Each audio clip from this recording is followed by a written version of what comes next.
नमस्कार, मी स्वाती गोडसे. आपण पाहताय न्यूज 18 लोकमत. नमस्ते महाराष्ट्र या बुलेटिनमध्ये आपल्या सगळ्यांचं स्वागत. आणि आता बघूया देशविदेशातील अनेक महत्त्वाच्या बातम्यांचा वेगवान आढावा. युतीच्या अधिकृत घोषणेनंतर आज पहिल्यांदा शिवसेनेचे सर्व खासदार आणि जिल्हा प्रमुख, तालुका प्रमुखांची महत्त्वाची बैठक शिवसेना पक्षप्रमुख उद्धव ठाकरे यांच्या उपस्थितीत होतीये. तर शिवसेना भवनात होणाऱ्या या बैठकीत शिवसेना नेतेही सहभागी होणार आहेत.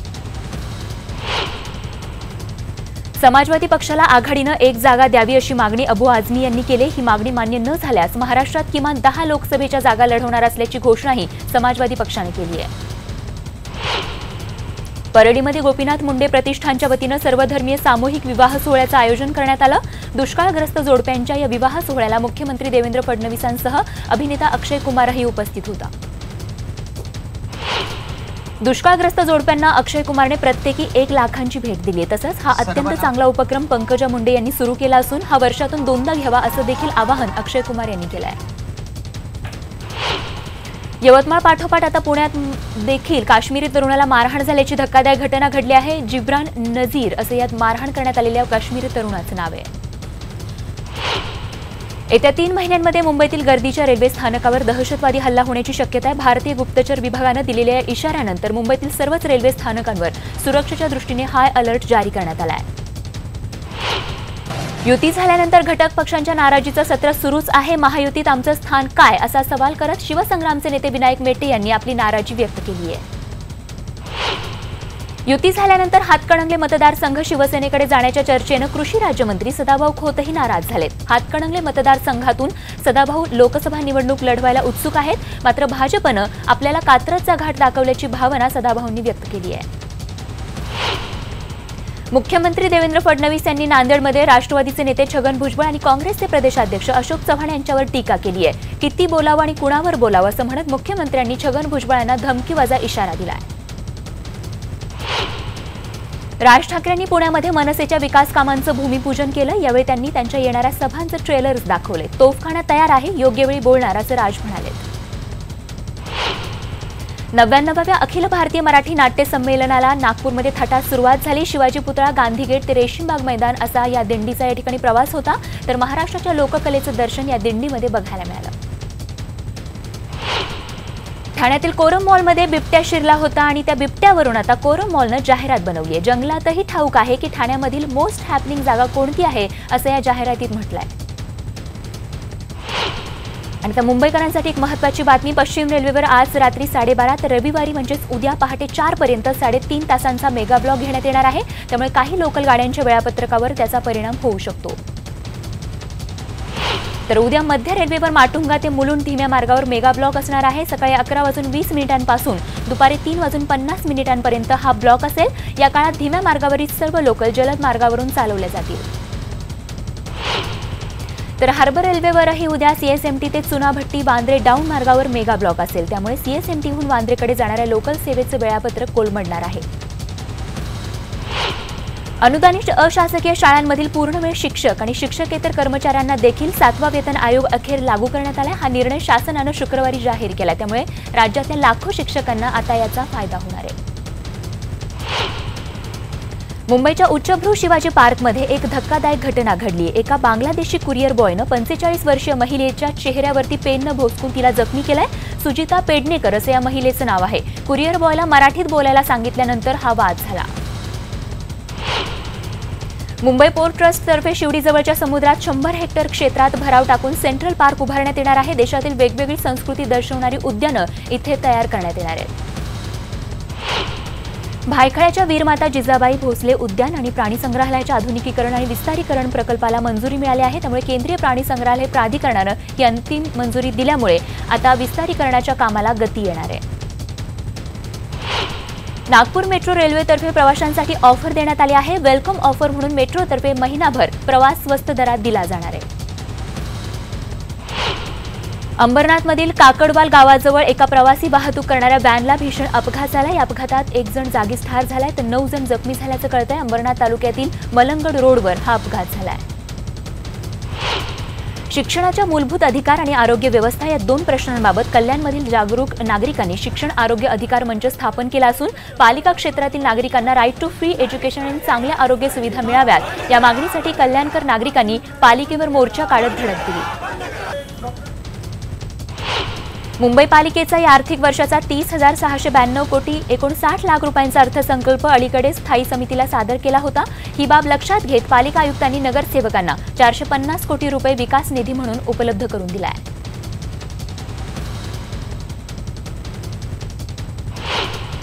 आगामी लोकसभा निवडणुकीच्या पार्श्वभूमीवरती आज आणि उद्या राज्यभरात मतदार नोंदणीची विशेष मोहीम राबवली जाणार आहे। मुख्य निवडणूक अधिकारी कार्यालयाने ही माहिती दिली आहे। तर 1 जानेवारी 2019 पर्यंत नोंद झालेल्या मतदारांची यादी प्रसिद्ध करण्यात आली असून या यादीमध्ये ज्यांचं नाव नाही अशा नागरिकांना पुढच्या 2 दिवसांमध्ये आपलं नाव मतदार यादीत नोंदवता येणार आहे।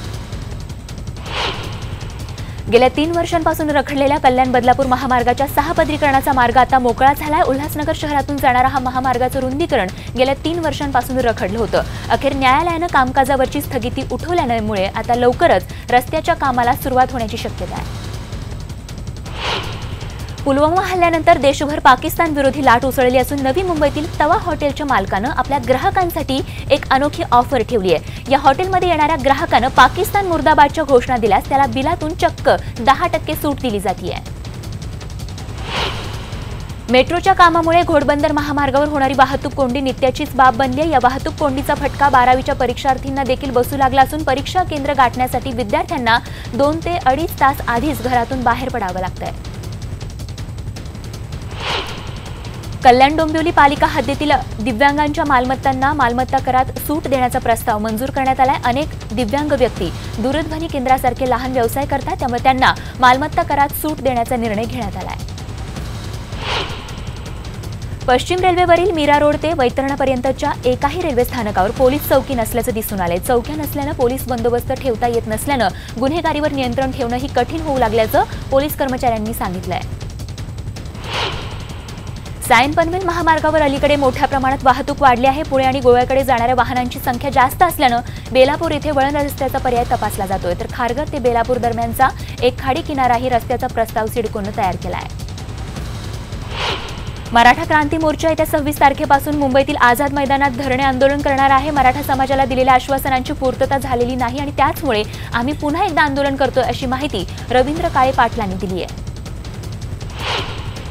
येत्या काही महिन्यांमध्ये मुंबईच्या रस्त्यांवर अश्वारूढ पोलीस दिसणार आहेत। आक्रमक जमाव पांगवणं, गर्दीवर गर्दीमधूनच बारीक लक्ष ठेवण्यासाठी मुंबई पोलीस आता घोड्यांवर गस्त घालणार आहेत। 30 घोडे खरेदी करण्याच्या पोलिसांच्या प्रस्तावाला गृह विभागानं देखील हिरवा कंदील दिलाय। कल्याण डोंबिवली पालिका हद्दीतील अपंग दिव्यांगांच्या मालमत्तांना मालमत्ता करात सूट देण्याचा प्रस्ताव महासभेत मंजूर करण्यात आलाय। अनेक जण स्थानिक पातळीवर व्यवसाय करतात, त्यांच्या कुटुंबांना मिळकतीतील मालमत्ता कर भरणं शक्य होत नसल्यानं हा निर्णय घेण्यात आलाय।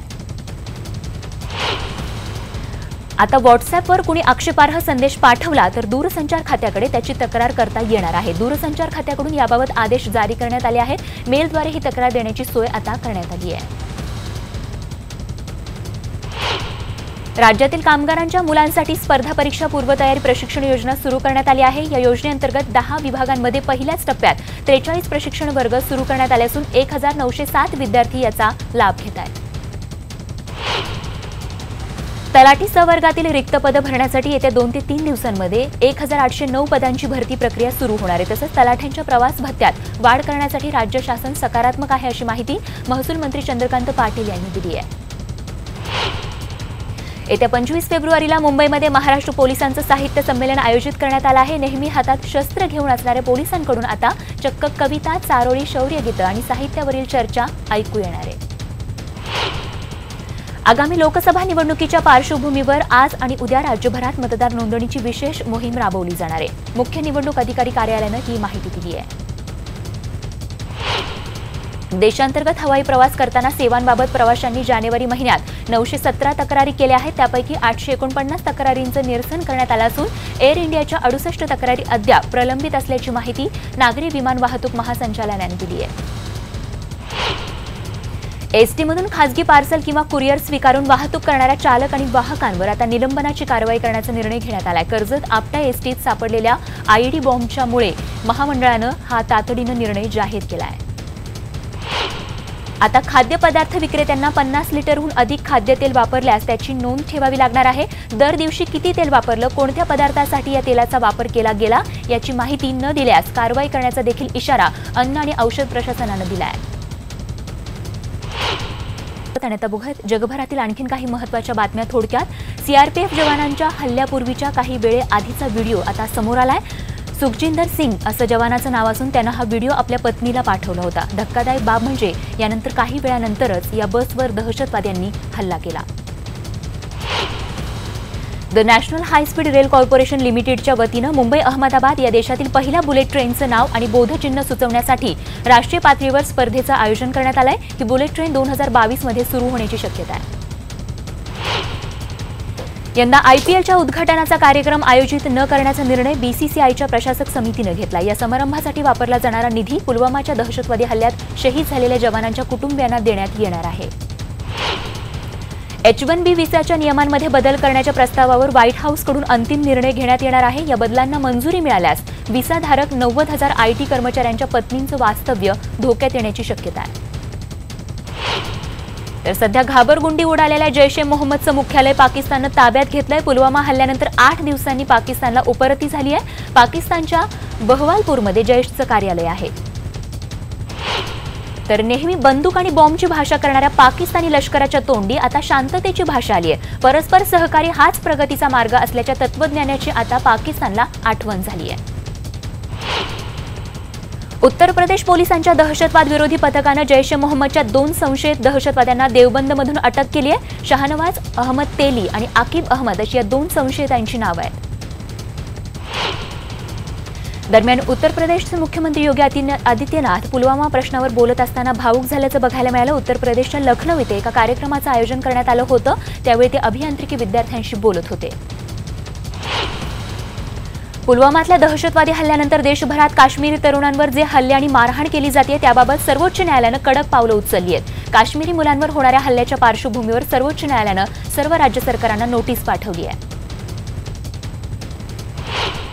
पाकिस्तानसोबतचे संबंध तोडण्यासाठी सर्वात पहिला पर्याय ठेवला जातो तो म्हणजे क्रिकेटचा. आताही भारत आणि पाकिस्तान सामने खेळवले जाऊ नयेत असा सूर उमटतोय. तर दुसरीकडे काही क्रिकेटरच या निर्णयाविरोधात असल्याचं बघायला मिळतंय. दरम्यान वर्ल्ड कपमध्ये 16 जून रोजी भारत पाकिस्तान सामना होणार की नाही याबाबत अजून निर्णय झालेला नाहीये. आयसीसी आणि सरकारच्या चर्चेनंतरच अंतिम निर्णय घेतला जाईल असं बीसीसीआयनं स्पष्ट केलं आहे.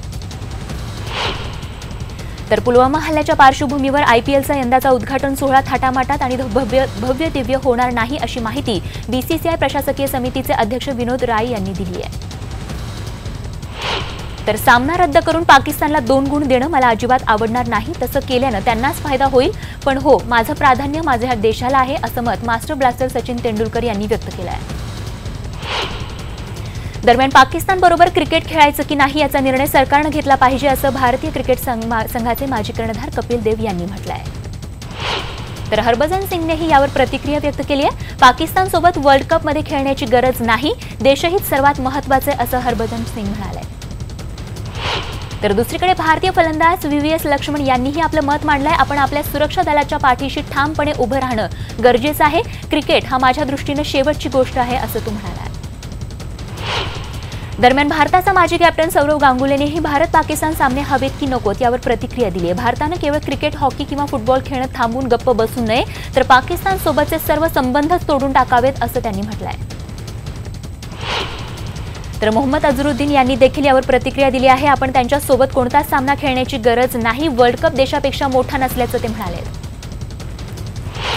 राफेल प्रकरणी 26 फेब्रुवारीला सुप्रीम कोर्टात फेरसुनावणी होणार आहे. फ्रान्सकडून 36 राफेल विमानांच्या खरेदी किमती प्रकरणी न्यायव्यवस्थेनं हस्तक्षेप करण्यास 14 डिसेंबरला नकार दिला होता.